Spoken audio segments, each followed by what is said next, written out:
Assalamualaikum warahmatullahi wabarakatuh. Selamat pagi pemirsa Tawakal yang dirahmati Allah Subhanahu wa Ta'ala. Senang sekali saya Farid Hasan dan Ustadz Muhammad Ziyad kembali menemui Anda dalam Tawakal. Dan pemirsa, di awal tadi kita lihat bersama-sama reka adegan itu adalah salah satu kejadian yang menimpa narasumber kita bernama Ibu Ria. Assalamualaikum Ibu Ria. Waalaikumsalam. Baik, Ibu Ria bisa langsung ceritakan ke kita apa yang Ibu Ria khawatirkan dalam kehidupan Ibu Ria sehari-hari sehingga Ibu Ria datang ke Tawakal seperti ini. Saya adalah korban KDRT suami saya, Mas Farid, Pak Ustadz. Iya. Dari pertama saya pacaran sama suami, belum ketahuan kalau dia tuh sifatnya gampang emosional, gampang marah. Setelah menikah baru kelihatan dia gampang emosi. Nah, kalau lagi emosi dia biasanya melakukan apa? Kalau emosi kadang-kadang dia suka mukul gitu. Meledak-ledak, saya juga nggak ngerti. Kira-kira dia marahnya itu disebabkan apa? Bu? Pernah sekali waktu saya lagi sibuk ngurusin rumah tangga, Pak Ustadz, Mas Farid. Ngurus nyetrika gitu, ibu-ibu rumah tangga lah. Anak saya main sendiri kan, jadi nggak keurus. Jatuh, mungkin dia main air apa.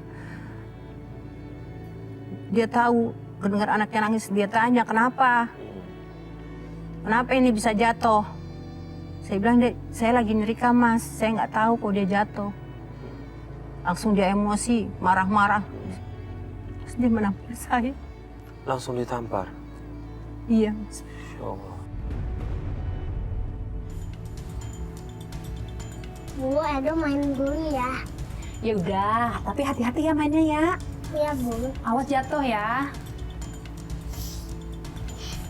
Aduh, Ibu. Aduh, sakit. Aduh, Ibu sakit. Aduh, sakit, Bu. Astagfirullahaladzim, Edo. Aduh, sakit, Kan ibu bilang tadi, jangan lari-lari tuh kan. Dok, Aduh, sakit, Edo. Oh, Kenapa Edo? ini mas kepleset dia. Aduh, sakit. Kamu ini jadi ibu gimana sih? Udah bius banget urusannya sampai jatuh gini lah. Kamu tuh jangan asal ngomong mas, saya di dalam lagi banyak kerjaan, lagi nyetrika baju. Ah, banyak alasan kamu. Aduh, sakit, Bu. Harusnya kamu juga ikut bantuin dong, masakin anak-anak di rumah, jangan cuma tidur doang kerjanya. Berani kamu ngomong gitu sama saya? Hah? Dengar ya, kalau kamu nggak ngurus anak, saya ceraikan kamu.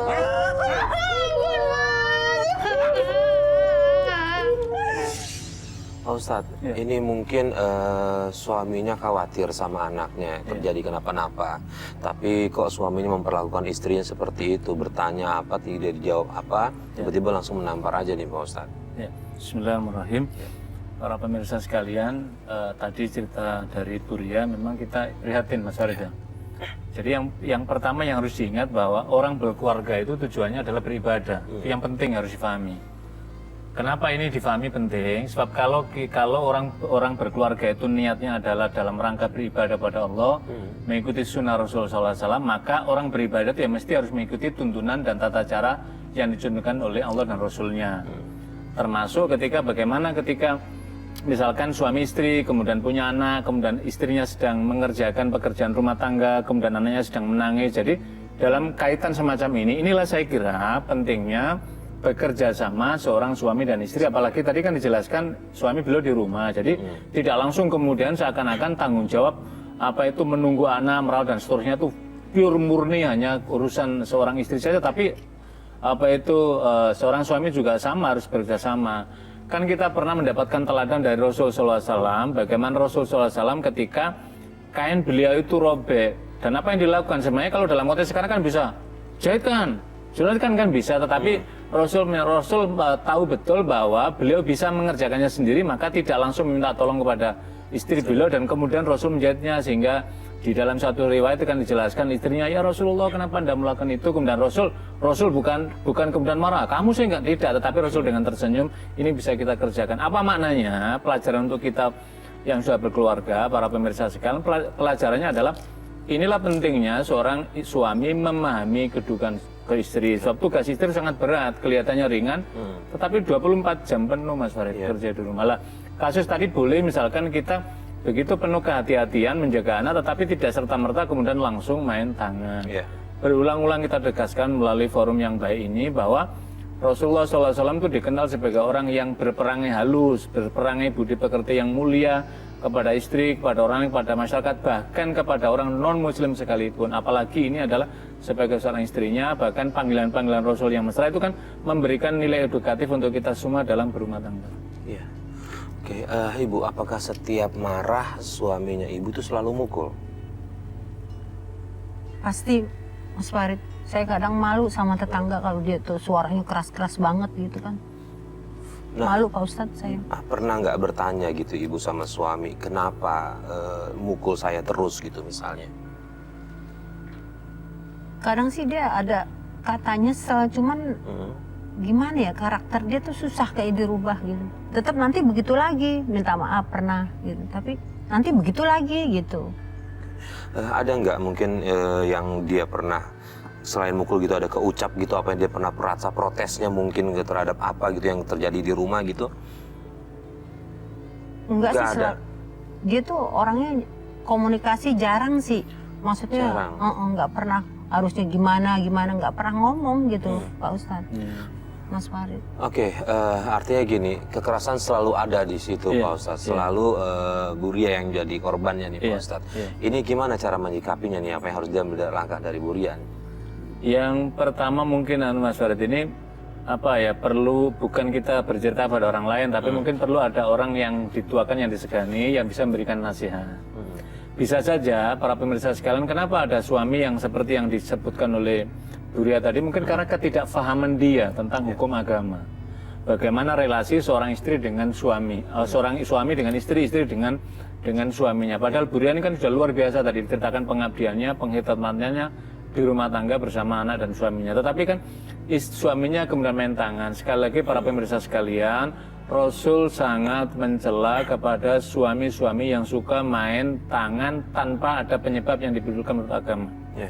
Bahkan dalam satu riwayat disebutkan, Rasul menyatakan Allah menjauhkan rahmat kepada suatu keluarga yang ketika diantara keduanya itu main kasar, ucapan-ucapan yang buruk, orangnya yang buruk. Ini adalah bagian dari bahwa rahmat Allah itu tidak diturunkan, sulit sehingga keluarga itu akhirnya apa? Muncul konflik. Itu adalah bagian dari cara. Yang kedua, Bu Ria mungkin bisa ditempuh cara adalah bagaimana diajak untuk ke tempat-tempat masjid-masjid taklim, ke tempat-tempat pendidikan yang bisa memberikan pencerahan. Gunanya apa? Gunanya apa? Supaya alam pikiran, mindset dari suami itu bisa terbuka sehingga tahu, ternyata saya melakukan ini, ternyata ini adalah perbuatan dosa, baru tersadarkan. Tadi sudah diawali dengan langkah yang baik, yaitu meminta maaf itu sudah baik. Kalau di dalam Al-Quran itu kan ada beberapa jenis nafsu, nafsu ammara, ada nafsu lawama, ada nafsu mutmainnah. Nah ini adalah yang paling menonjol adalah nafsu amaranya, amarah yang meledak-ledak meskipun setelah itu kemudian minta maaf, tapi pengulangannya lagi, yang terutama yang tidak dibenarkan adalah main tangan dan main kasar tadi. Nah, Ibu dengan suami Ibu, mohon maaf, punya berapa anak? 2 anak. 2 anak. Oke. Nah, sikap suami Ibu ke anak-anak juga kasar? Sama kedua anak saya kasar. Ya Allah. Anak saya kebetulan yang bontot tuh autis. Waktu saya hamil mungkin saya tertekan ya, jadi dia autis. Astagfirullahaladzim. Mohon maaf, dengan anak yang juga berkebutuhan khusus itu juga dia perlakuannya kasar? Ya mungkin kan kalau anak autis agak kurang bisa dengar dibilangin gitu ya. Dia kan dunianya sendiri. Jadi kadang dia lebih galak. Kalau yang normal kan agak takut gitu Pak Ustadz, Mas Farid. Jadi jarang sekali dia marah sama yang normal. Ya Allah, ini Pak Ustadz punya 2 anak yang terakhir ini berkebutuhan khusus, tapi justru dia tidak menanganinya lebih baik, tapi justru malah lebih marah nih sama anak yang berkebutuhan khusus nih Pak Ustadz. Ya, para pemirsa, kalau kita dianugerahi anak, yang pertama bersyukurlah. Banyak orang yang menginginkan anak, tetapi Allah belum memberikan kepercayaan, belum memberikan amanah pada itu. Yang kedua, setiap anak itu memiliki karakteristik yang berbeda-beda. Kasus Bu Ria ini memiliki dianugerahi 2 anak, yang satu kita tidak menyebutnya normal, tidak normal, bukan. Yang satu sebagaimana siat umumnya, yang kedua adalah berkebutuhan khusus yang disebut dengan autis. Autis memang Memang berbeda kelihatannya orang modelnya apatis, namanya autis kan apatis, kelihatannya tidak peduli kan. Tapi sesungguhnya kalau anak ini dididik itu memiliki kemampuan apa? Kemampuan matematis yang sangat kuat sekali. Kemampuan matematiknya yang suatu luar biasa. Memang berpikir refleksinya kurang, tetapi ini dia tidak banyak bicara tetapi banyak bekerja. Karena itulah ini cocok orang arsitek dan banyak sekali anak-anak autis itu biasanya adalah orientasinya adalah pelaksana. Kalau kita lihat di dalam bagaimana pendidikan untuk anak-anak autis. Sekarang itulah apa? Pendekatannya berbeda, cara pandangnya berbeda, cara mengasuhnya berbeda. Justru ketika kita memberikan apa itu kasar pada mereka, maka daya stimulan dia itu akan semakin tumpul dan kemudian daya refleksnya menjadi hilang. Dan inilah tanpa kita sadari, kita telah mematikan potensi anak kita yang sungguhnya ini adalah investasi berharga pada kita. Jadi para orang tua sekalian, inilah kalau menghadapi anak yang biasa, perlu kesabaran, maka ketika menghadapi anugerah anak kita yang berkebutuhan khusus, kesabaran kita itu mesti berlipat-lipat. Saya memberikan contoh Mas Farid ya, mohon maaf. Saya beberapa kali berdialog dengan guru-guru pengajar tunanetra, tunarungu dan macam-macamnya. Ketika saya menyampaikan kepada mereka, pengalaman saya mengajar misalkan, wah saya ini punya siswa, punya mahasiswa, kalau kita ajarkan kadang-kadang satu surah ini aja sekali, 2 kali itu repot penjelasannya. Ustadz, itu baru 2 kali kata dia. Kami mengajarkan cara membaca basmalah saja, itu belum tentu 1 bulan selesai. Apa maknanya? Maknanya adalah betapa kesabaran sangat dituntut ketika berhadapan anak-anak yang berkebutuhan khusus. Dan ketika kita memahami itu, maka berarti sesungguhnya kita sedang menempuh jalan kebaikan beribadah kepada Allah.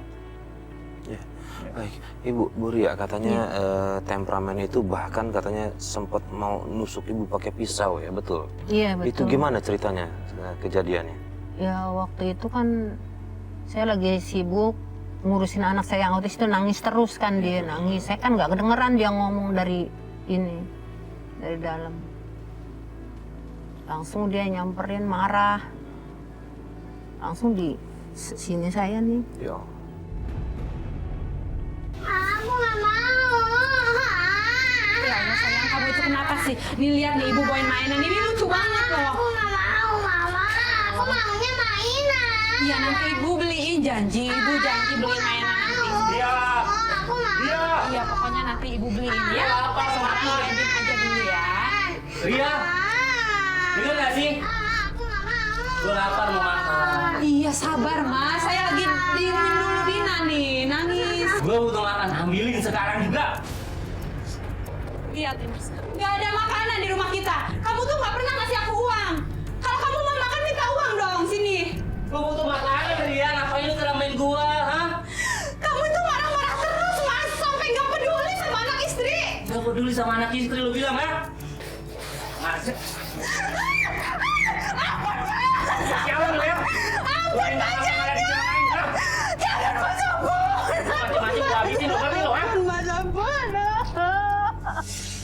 Ini Ustadz udah melebihi memukul saja sudah sudah fatal nih Pak Ustadz. Ditambah lagi dia udah mau bahkan berniat untuk membunuh istrinya nih Pak Ustadz, ya Allah. Ya. Ini kan sudah Mas Farid, kalau kita lihat dalam undang-undang kekerasan dalam rumah tangga ini kan sudah masuk dalam jerat ini, pidana ini. Iya.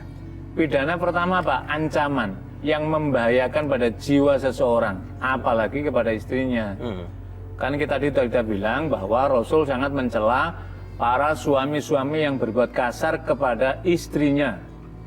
Kalaupun istri misalkan berbuat yang digambarkan dalam Al-Quran, nusus misalkan, maka orang itu memukulnya pun Nabi memberikan penjelasan, memukul yang bernilai edukatif. Tujuannya apa? Supaya merubah, bukan berniat untuk menyakiti, itu lebih penting. Tapi kalau kasus apa itu Bu Ria tadi, itu kan bukanlah sekedar menyakiti, tapi mengancam jiwa seseorang. Lah, yang semacam ini dapat kita bayangkan apa yang terjadi dalam rumah tangga. Tentu suasana yang tidak kondusif, psikis seorang istri juga tertekan, maka otomatis akan berpengaruh kepada anak-anaknya. Dan otomatis juga akan menimbulkan rasa ketakutan. Dan ketika dalam rumah tangga penuh ketakutan, maka ini akan berbahaya terhadap alam psikis anak-anak masa depannya. Oke. Ibu Ria, sehari-hari suami Ibu Ria ini dengan orang lain juga emosional kah atau tidak? Iya begitu, kadang-kadang ya tetangga saya sih udah ngerti mas. Pada ini aja ngertiin lah gitu. Terus kalau Ibu diperlakukan kasar gitu sama suami, tetangga komentar apa sama Ibu? Ya suka kadang-kadang kasar kusuk juga sih saya dengar.